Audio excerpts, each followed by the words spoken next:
Ciao, sono Anna Ziron, vincitrice del premio Giorgio Lago Juniors 2023, premio grazie al quale ho avuto la possibilità di collaborare con un'importante testata giornalistica come quella del Gazzettino di Padova. Da qualche mese inoltre ho pubblicato il mio primo romanzo, La ragazza di porcellana. Isabel è una bambina, poi una ragazza, affetta da una strana maledizione, quella di essere incredibilmente fragile, poiché fatta di pregiata porcellana. Fin dall'infanzia è stata costretta a vivere reclusa in casa assieme al padre, ma a un certo punto della storia Isabel dice basta, decide di scappare, affrontare il mondo fuori, che per lei è stato sempre pieno di insidie e di pericoli.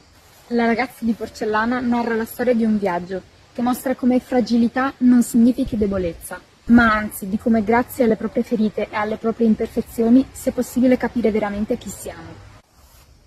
La ragazza di porcellana è disponibile oggi online e nei bookstore. Buona lettura!